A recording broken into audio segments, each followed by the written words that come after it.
क्या आपके समय से पहले बाल झड़ रहे हैं? तो शादी विवाह में भी हो रही होगी परेशानी। लेकिन अब आप चिंता छोड़िए, क्योंकि अब आपके शहर सिवान में ही बाल लगाने वाले आ गए। हेयर फिक्सिंग नियाज, जहां सिर्फ 2 घंटे में वीक द्वारा बाल लगवाया जाता है। याद रहे, hair fixing Niyaz, 2nd floor, Vishwakarma market, Chhapra road, Dubey ji petrol pump के सामने, सिवान। झड़े हुए बालों पर वीक द्वारा हेयर फिक्सिंग नियाज लगाएंगे बाल, जिससे आप दिखने लगेंगे स्मार्ट। कॉल करें 9917866636 और 8789216171 पर। नमस्कार, ATN लाइव में आपका स्वागत है और मैं कैलाश कश्यप एक नई खबर के साथ आपके सामने हाजिर हूँ। ठंड का प्रकोप काफ़ी बढ़ा हुआ है। हम बिहार में हैं और यहाँ पे ठंड का प्रकोप जिस तरह से दिखाई दे रहा है, उससे ये एहसास लगाया जा सकता है कि दिल्ली में जो ठंड है वो किस प्रकार का है। दिल्ली में कहा जा रहा है कि 2 डिग्री तक का वो चला गया, तापमान चला गया है और उस 2 डिग्री के कड़कड़ाती ठंड में सड़कों पे देश का अन्नदाता सोया हुआ है, बैठा हुआ है, आंदोलन कर रहा है। इसलिए कर रहा है कि देश के जो रहनुमा हैं, जो प्रधानमंत्री हैं, जिनके हाथों में शासन है, वो किसान के हित में कृषि कानून जो ले करके आए हैं, वो किसान समझने के लिए या मानने के लिए तैयार नहीं है। उसे लग रहा है कि कहीं ना कहीं इस देश के अन्नदाता को बेचने की तैयारी चल रही है। उसको भरोसा नहीं है अपने उस प्रधानमंत्री पे, जो चुनाव के वक्त कहते हैं कुछ और हैं और जब चुनाव बीत जाता है तो वो कहते हैं कि वो तो चुनावी जुमला था। और कुछ इसी तरह की बातें हैं जिसको लेकर के प्रधानमंत्री की बातों पे लोगों को भरोसा नहीं है। और ख़ास करके किसान जो आज 22-23 दिनों से वो ठंड में बैठे हुए हैं और बिल्कुल शांतिपूर्वक उनका आंदोलन आज भी चल रहा है। आज एक खबर और मिली कि लगभग 11 किसान अनशन पे बैठ गए दिल्ली के बॉर्डर पे। अब ये अनशन कब तक जाएगा? अगर समय रहते प्रधानमंत्री की आंखें नहीं खुलती हैं तो ये एक बहुत बड़ा विडंबना होगा कि अगर इस अनशन में किसी किसान की जान चली जाती है। हालांकि जान गई है, ऐसा भी नहीं है कि जान नहीं गई है।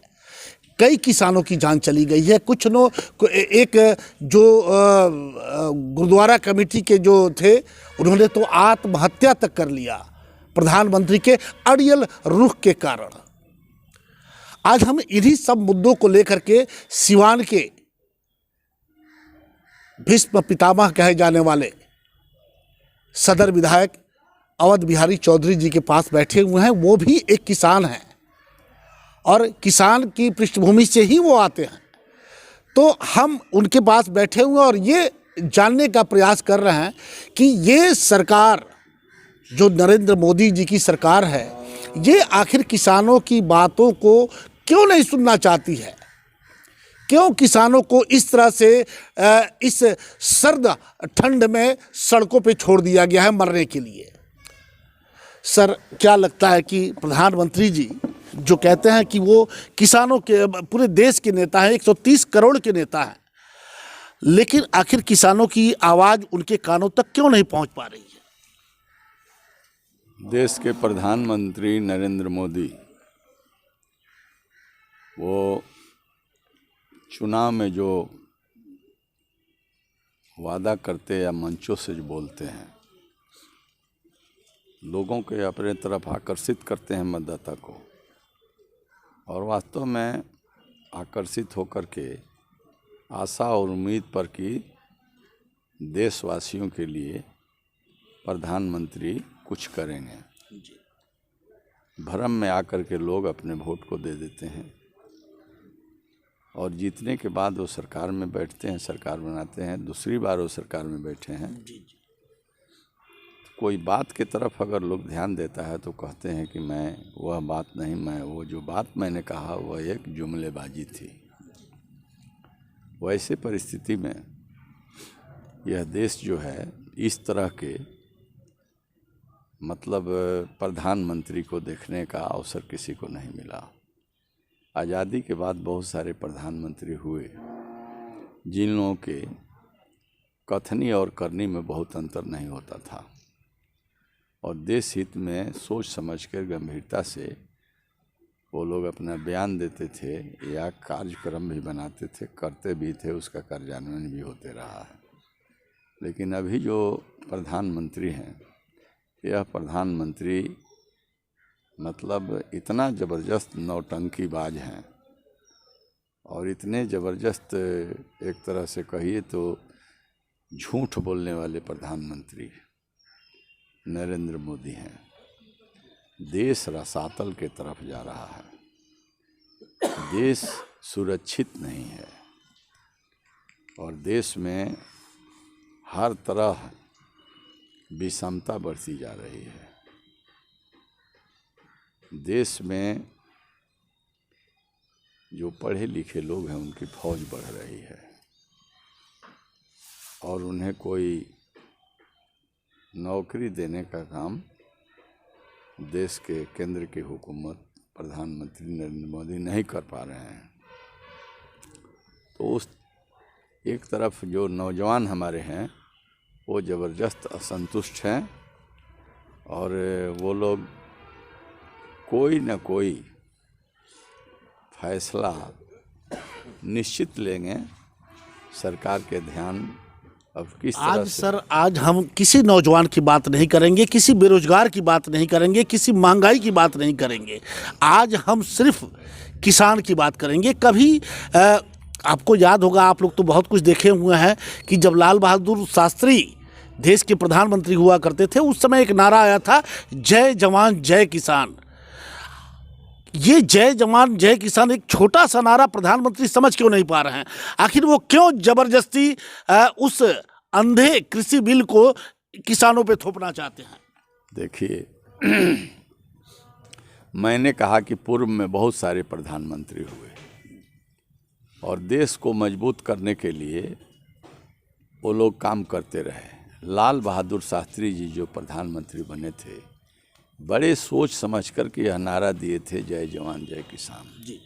इसलिए इस देश के, भारतवर्ष के आर्थिक व्यवस्था किसानों के बेहतरी पर ही निर्भर करता है। इसलिए तो उन्हें अन्नदाता भी कहा गया। इसीलिए अन्नदाता भी कहा गया और यह भी कहा गया कि ये भारतवर्ष जो है गाँवों का देश है और प्रतिशत में वहाँ किसान बसते हैं। किसान कमाते हैं, मेहनत करते हैं, अन्नदाता हैं और पूरे लोगों को खिलाने का काम, अन्न खिलाने का काम करते हैं। उनके ही साथ यह केंद्र सरकार नरेंद्र मोदी ने ऐसा गंदा कानून लागू किया है जिस कानून से किसान जो अपने खेत के मालिक हैं, ये किसान कृषि बिल में जिस तरह के व्यवस्था किए हैं, मालकियत उनकी ख़त्म होने वाली है। और वैसे स्थिति में जब किसान कमज़ोर होंगे, किसान मजबूर होंगे, किसान के बदहाली, आर्थिक स्थिति बदहाल होगी तो देश निश्चित गरीबी के तरफ, कंगाली के तरफ, बेकारी के तरफ जाएगा। इसलिए यह कानून को मैं कहता हूँ कि यह जो है काला कानून है और किसानों के हित में नहीं है, देश को बर्बाद करने के लिए किया गया है। सरकार की तरफ से सर ये बार बार कहा जा रहा है कि चाहे कृषि मंत्री हों या और भी कई मंत्री हैं, वो सीधे कहते हैं कि भाई ये किसान नहीं है, ये नकली किसान है, ये खालिस्तानी है, ये पाकिस्तानी है, ऐसे क्या बहुत कुछ का, ये गद्दार हैं, ये असली किसान नहीं है। तो आखिर ये बातचीत किससे हो रही है? कृषि मंत्री बार बार 4 बार 5 बार बुला करके क्या खालिस्तानियों से बातचीत हो रही है? ये पूरा देश नहीं समझ पा रहा है कि आखिर ये सरकार क्या कह रही है। ये तमाम लोग स्वयं ही उग्रवादी इन लोगों को कहिए। ये लोग देश तोड़क लोग हैं, ये लोग देश को खंड खंड करने वाले लोग हैं। देश के किसान आज सड़कों पर अपने जो किसान के जो समृद्धि के लिए जो पूर्व से जो कानून बने हुए हैं उस पर चल रहा था। वो जो चल रहा था उसमें भी खामी रह गई थी, जी। उसको और समृद्ध बनना चाहिए था, लेकिन वैसा नहीं हुआ। लेकिन नरेंद्र मोदी ने जो 3 बिल ले आकर के और पार्लियामेंट राज्यसभा से पारित करा लिए, रात के अंधेरे में सर, रात के अंधेरे में आनंद फानन में, और राष्ट्रपति उस पर बहस होना चाहिए था कि उस पर बहुत सारे सांसद जो हैं वो किसान पृष्ठभूमि से आते हैं, वहाँ पे बहस होता तो बहुत कुछ बातें निकल कर सामने आ जाती, लेकिन ऐसा नहीं हुआ, बिल्कुल आनंद फानन में करवाया गया। और आज जिस तरह से किसानों की मौत हो रही है, आज 23वां दिन है और लोग अनशन पे बैठ गए हैं, अगर इसमें किसी की मौत हो जाती है तो इसका जिम्मेवार कौन होगा सर? देखिए, 23वां दिन आज हो गया। यह सरकार जो है गंभीरता से इस आंदोलन को, किसान आंदोलन को नहीं ले रही है। और आपने देखा होगा कि माननीय उच्चतम न्यायालय का भी एक वर्डिक्ट फैसला आया है कि कमेटी बना करके भिन्न भिन्न राजनीतिक दल के लोग रहें, उनसे बात की जाए और किसानों से भी बातचीत की जाए और एक रास्ता निकालने का काम किया जाए। लेकिन इस पर सरकार कहीं गंभीरता से नहीं ले रही है। माननीय उच्चतम न्यायालय ने तो यह भी कहा कि मांग मानना और अनशन धरना करना गलत नहीं है। अपने मांग को मानने के लिए आदमी धरना दे सकता है, अनशन कर सकता है। तो माननीय सुप्रीम कोर्ट ने भी इस बात को कह दिया है, अब बाकी क्या बचता है सर? पर भी ये जिद पर अड़े हुए हैं। ये जिद के कारण आज लगभग दिल्ली का हर वो इलाका जो दिल्ली में जाने का रास्ता था वो बंद पड़ा हुआ है, और जिसके कारण सारी अर्थव्यवस्था, दिल्ली एक हब माना जाता है पूरे देश का, फैक्ट्रियां बंद हैं, काम नहीं हो रहा है, माल जहां है वहीं पे पड़ा हुआ है, निकल नहीं पा रहा है।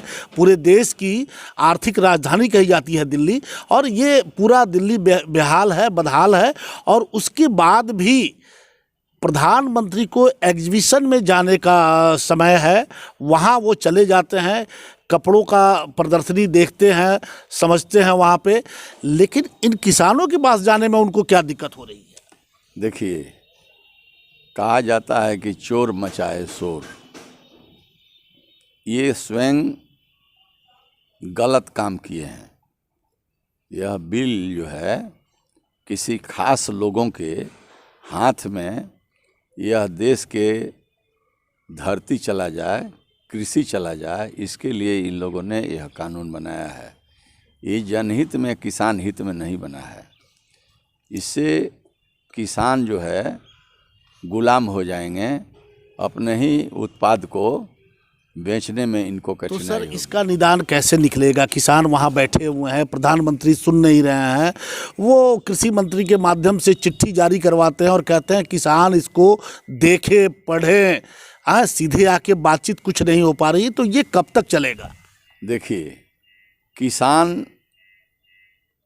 के हित में जो अभी भाजपा गठबंधन की जो सरकार है, ये किसान के बारे में सोचने वाली सरकार ही नहीं है।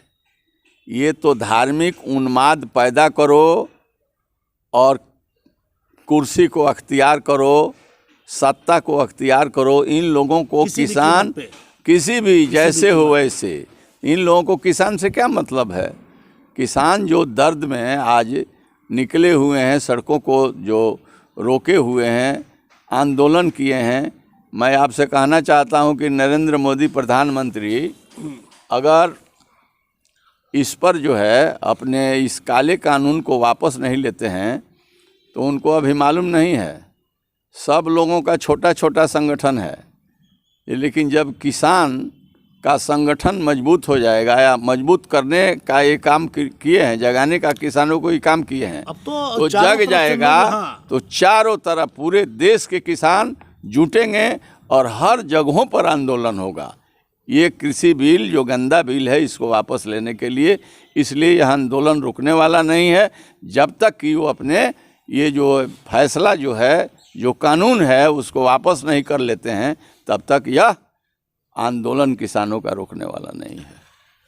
आपने देखा कि अभी जो सिवान के सदर विधायक हैं अवध बिहारी चौधरी जी, उनसे बातचीत हो रही थी किसान आंदोलन को लेकर के, और उन्होंने साफ शब्दों में कहा कि कहीं ना कहीं देश की जो सरकार है वो बड़े लोगों के इशारे पे चल रही है, और यही वजह है कि वो किसानों से सीधे बातचीत नहीं हो पा रही है। अगर बातचीत होती तो अभी तक हमें लगता है कि शायद रास्ता निकल गया रहता, लेकिन अब सरकार की बात किसान नहीं समझ पा रहा है, किसान की जो बात है वो सरकार समझना नहीं चाहती है। तो अब आज जैसे कि नई खबर मिली कि वो अनशन पे बैठ गए हैं। अब ये अनशन अगर कितने दिनों तक चलता है, 23 दिनों से ये आंदोलन चल रहा है, अनशन कितने दिनों तक चलेगा, क्या इसमें किसी की जान जाएगी? अगर किसी किसान की जान जाती है तो हमें लगता है कि आने वाले समय जो होगा वो देश के प्रधानमंत्री, देश की जो सरकार है, देश के प्रधानमंत्री नरेंद्र मोदी पे ये काफ़ी भारी पड़ने वाला है, क्योंकि किसान एक कदम भी पीछे हटने को तैयार नहीं है। वो तीनों कृषि बिल जो है उसे वो ये चाहते हैं कि ये समाप्त हो और किसानों के हित में बात हो, ना कि किसी उद्योगपति, किसी बड़े लोगों के हित की बात सोची जाए। तो अब ये देखना है कि ये किसान आंदोलन अभी और आगे क्या क्या रंग दिखाता है। खुल गया आपके शहर सिवान में Devansh restaurant and mutton house, नए तेवर नए फ्लेवर के साथ, जहां मिलेगी स्वादिष्ट मटन हांडी, चिकन देहाती, चिकन लॉलीपॉप।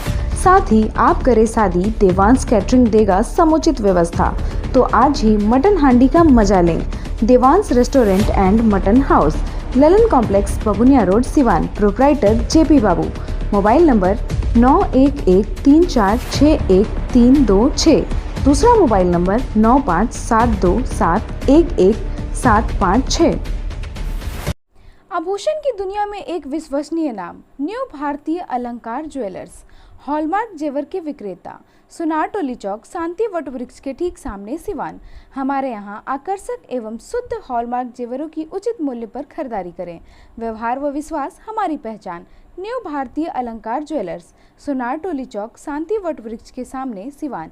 Mobile number 9631402553।